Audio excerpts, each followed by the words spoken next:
your relationship amongst your brother and sisters? It was pretty good. We were really close. We were all each other had, so. And did you maintain that into adulthood?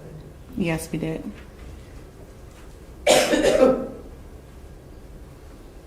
Who was the first one to have a grandchild? I was. All right.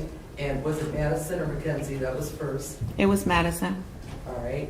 And did there come a point in time that Sierra got pregnant? Yes. All right. Who was Sierra dating at the time? Michael. And how did that go? Did she stay at where were you all living at the time? We were still living with my parents at the time still when they started dating. All right. And so where it was? Harbor Crest. All right. Did you visit at Harbor Crest? Yes. All right. And when she was at Harbor Crest, do you know approximately how old Anaya was when they moved into Harbor Crest? Anywhere between 1 and 2, maybe. I really can't recall back that far. Fair enough. And so, tell me about the holidays. Would you spend the holidays together? We did. We spent it at our parents' house. All right. Who would do the cooking? My dad. And like 4th of July, Memorial Day, all those types of other national holidays, would you spend them together? Yeah, we tried to spend the holidays together. And who would participate in that, other than you and Sierra? Isaiah, my brother Eric, my mom, friends, and other family if we invited other family. All right. And so during this time, do you come to learn that your sister gets a job at a daycare? Yes. Okay. What daycare does she get employed at? Get Ready, Set, Grow. Okay. How do you come to learn that? She tells me. And how often did you speak to her when Anaya was 1, 2, and 3 years old? Pretty often. We kept close in contact with each other. And would your children spend time together? Yes. Where would they spend time together? Mostly at my parents' house. And did they share in activities together? Play dates, things of that sort? Yes. And who would they be left in the care and custody of when you weren't around your kids? My parents. All right. And with regards to Anaya, when she was over, who would be in care and custody of her? You talking about when we leave or? Yes. My parents would, yeah. All right.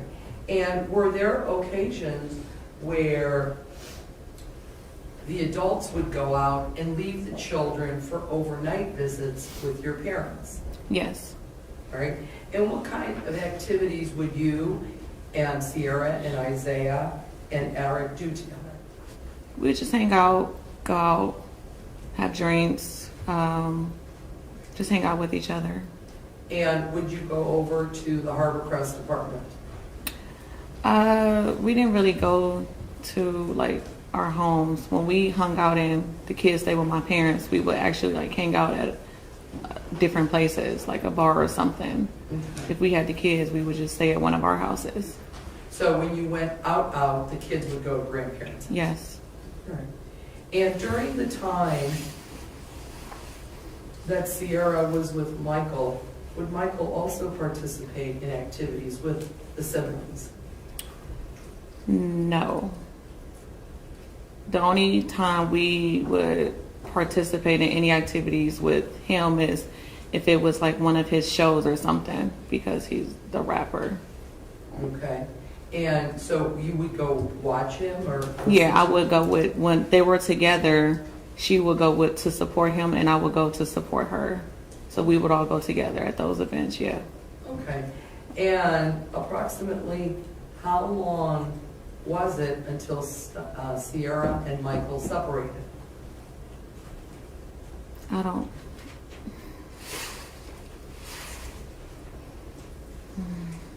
I'm not really sure. I don't remember. I'm sorry. I have to recall back something that I said. They didn't stay at Harbor Crest together. They stayed out in another apartment complex out in Euclid.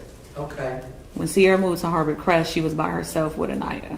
okay. So at that point, her and Michael had separated? Yes, that's when they separated, yeah. All right. And now that she had separated from Michael, where was Anaya going for babysitting? Still my parents' house. All right, was she in any daycare? Yeah, she was at the Harbor Crest daycare is connected to the Harbor Crest building. Okay, so she was going to the Harbor Crest, and where was Sierra working at the time? Get Ready, Set, Grow still. Okay, and with regards to the training for Get Ready, Set, Grow, did you ever go to Get Ready, Set, Grow to see your sister?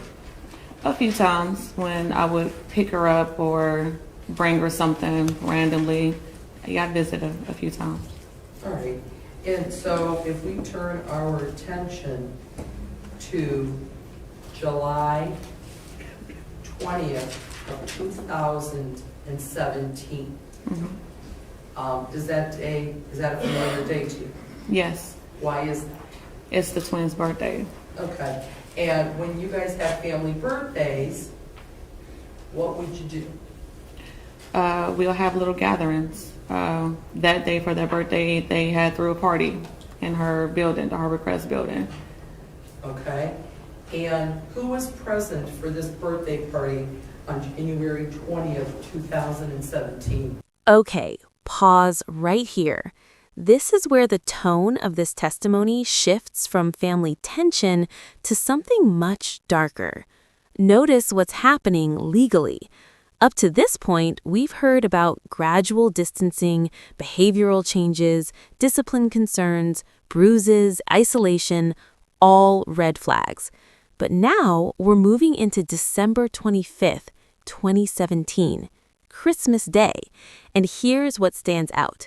She says she already had concerns before that night. That's critical. In child welfare cases, prior concern establishes awareness. It shows this wasn't hindsight. She was already worried. Now, ask yourself, if you suspect something is wrong and you see the child briefly on Christmas, do you push harder? Or does family conflict hold you back? Because what's coming next changes everything. Let's listen carefully. That year, 2017, Was it before or after she met Deontay Lewis? it was after. Okay, and so what are the noticeable changes you saw? Like I said, she became distant. She wasn't coming to a lot of family, events. She wasn't coming around a lot. She wasn't staying around as long as she would stay. She wasn't talking to my parents as much. Anaya wasn't coming over as much as she used to. Did she bring her, when she came around though, would Anaya come with her? Yes, most of the time, yes. And what were your observations of Anaya? How would you describe her as a child?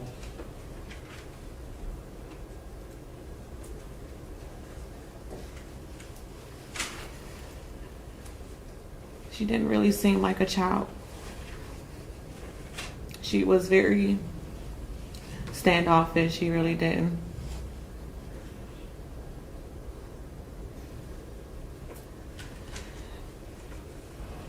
Seem happy. Would she play with Mackenzie and Madison? She did. Would she be by herself at times? Yes. This is a major legal moment. She says she was contemplating calling Children and Family Services. That word matters. In court, hesitation can be dissected. Defense attorneys will ask, if you were truly concerned, why wait? But here's the other side. Reporting suspected abuse isn't emotionally simple when it's your sister. It's not just a phone call. It's potentially destroying a family relationship forever. And listen closely, she didn't just call authorities, she told the father he should seek custody. That shows she believed the danger was inside that home. Question for you. When does suspicion become responsibility? When is enough enough? This next part is where action finally happens.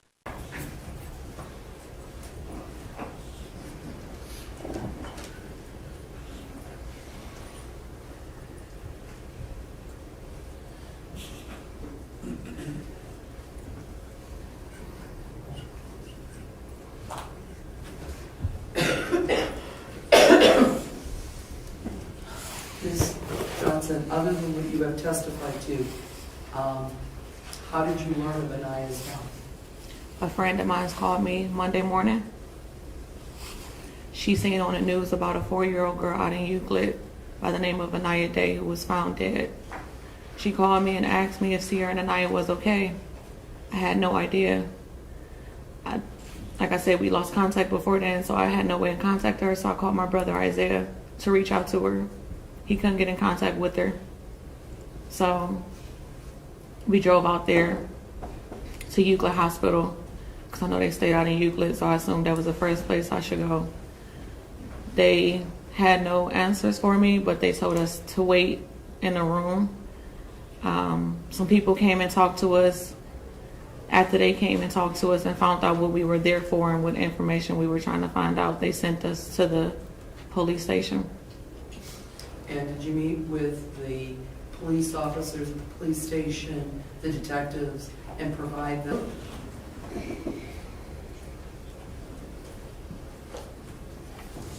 Judge, one moment.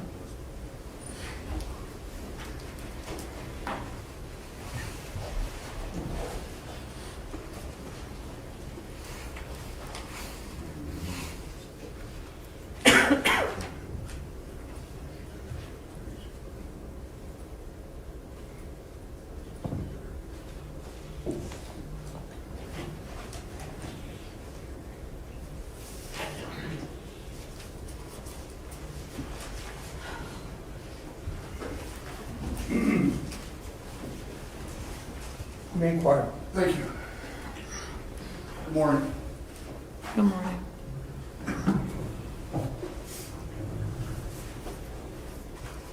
You told us that things drastically changed at some point with Sierra.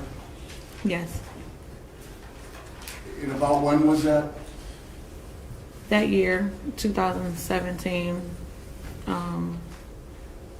I can't really recall what month of that year, but it was that year things started changing. Before that, things were good.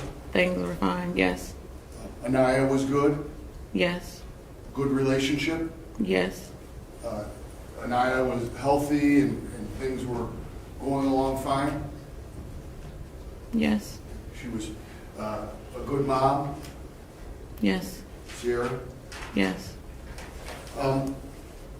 And obviously you were involved in Sierra's life since she was a small child, correct? Yeah. And involved in her day-to-day activities as a student and as a child? Yes. And you know some of the difficulties that she had? Yes, I do. Learning disabilities? Yes. Special programs at school? Yes, she was an IEP. Okay. And to the point that even when she was a senior, she was functioning on about a third. And here it is, the call every family dreads. A news report. A 4-year-old girl found dead. Notice the detail. She didn't even know. They had lost contact.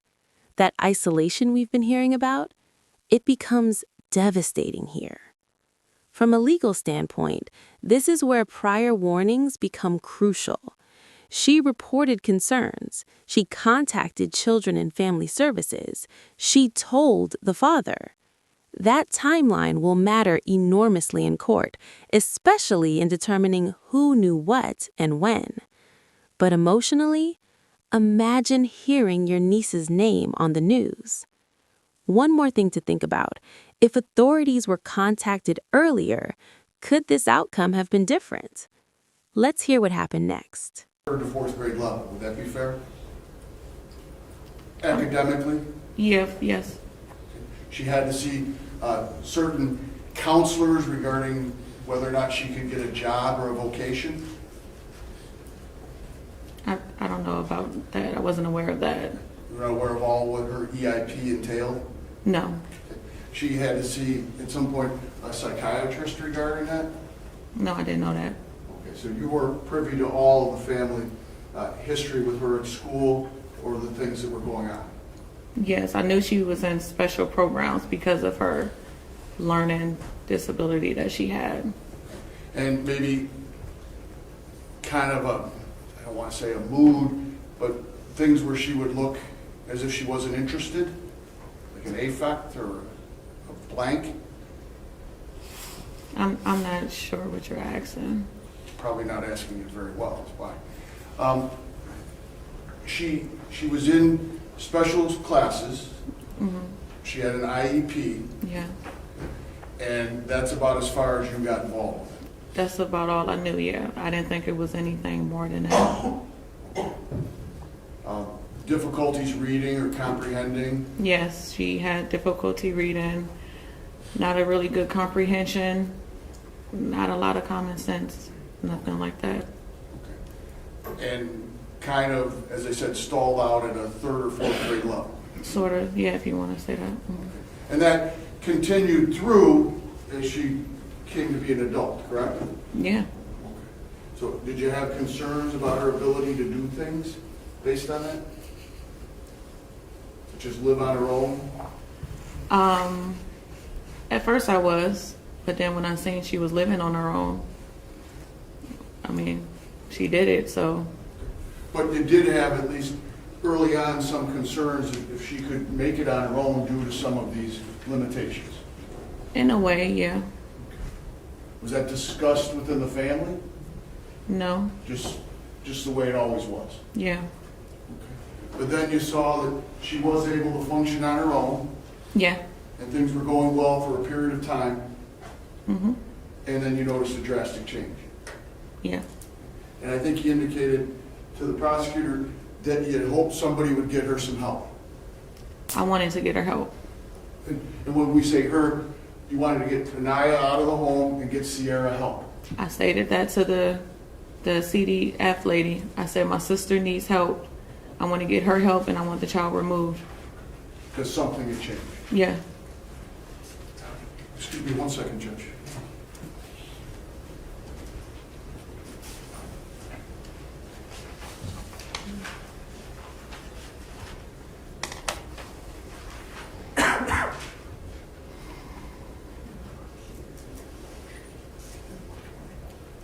Could you describe for us how when Sierra and Anaya acted together before you saw this change?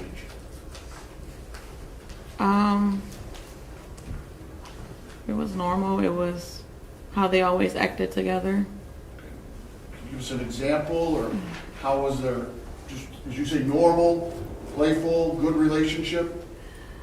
I mean, she would bring her over. Anaya was attached to my dad, so once she brought her over, Anaya and my kids were kind of just over with my dad, and they kind of stayed up under him. He spoiled them. So, I mean, everything seemed fine. Like, it was always fine. And then you noticed a change. Yes, Was it a gradual, or was this more of a drastic type thing? it was a gradual change. And then you noticed the things that you described to us earlier. Yeah.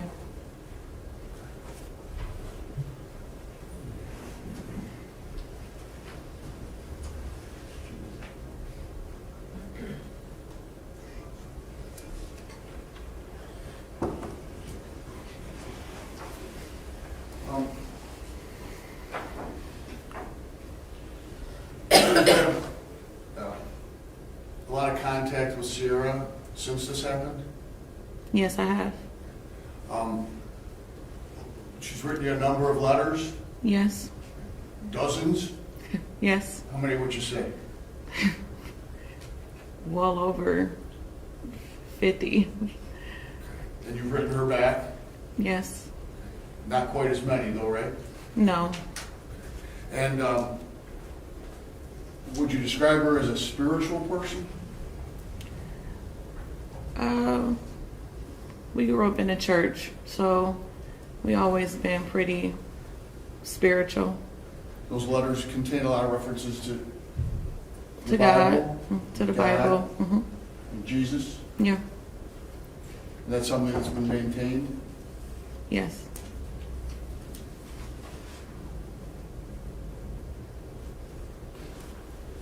Thank you. Excuse me.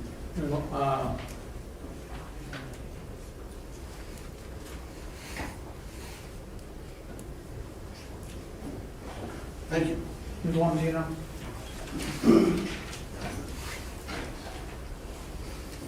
Ms. Johnson, Yes. now, you said that, if I recall your testimony correctly, you said that around September, October of 2017 is when you and your sister fell out about something stupid. Yeah. Did that fallout have anything to do with Deontay Lewis? No. Okay.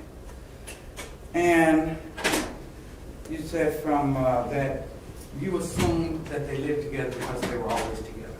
Yes.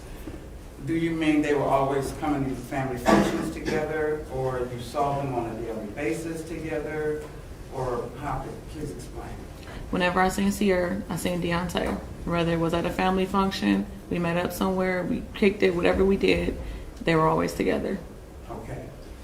And that was between the months of July and September of 2017? They were hanging out before then too. Oh, I thought they got together at their birthday party, at the twins' birthday party in July.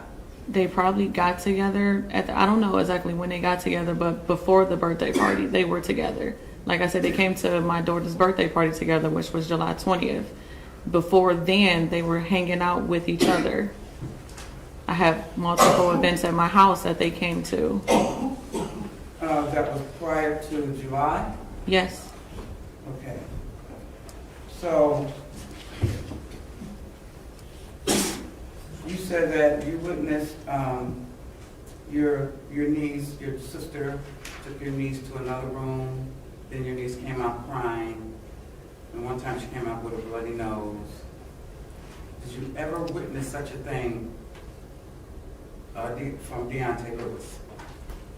Seeing him Did you take. ever witness him take a Naya into another room and a Naya come out crying or come out with a bloody nose? No. Did you ever witness him harm his child at all? No. Okay. Thank you. You follow? Just a couple questions, Your Honor. Ms. Johnson, you would agree with me that though your sister may have had an IEP while she was going to high school, she got herself gainfully employed at Get Ready, Set, Grow, right? She signed a lease for Harbor Crest Apartments, correct? Yes. She was paying her bills to your knowledge, right? Yes. Mm-hmm. Taking care of her daughter. Yes. So she was functioning just like you and I are functioning, correct? Yes. And the change, you saw a change in her in July of 2017, you said somewhere in that, but it was a gradual change. It started happening even before July of 2017. Yeah, it was little things that I would notice, but I didn't make a big thing out of it until closer towards the end. All right, and these little things that you were noticing, were they her methods of discipline of Naya? Yes. And did you talk to her about that? I didn't really think nothing of it at first. I stated to you before our childhood, how we were raised, how my mom was with us. I didn't think nothing of the discipline at first. Okay, but so when you say how you were raised, for instance, a whooping, that would be acceptable. Yes. Okay, because you were whooped. Yes. Did you whoop your daughters? Yes. Okay. So when you saw that, initially you didn't think anything of it. No. Okay. But gradually, it started to affect you more. Yes. Why? We would see Anaya with bruises. We would notice that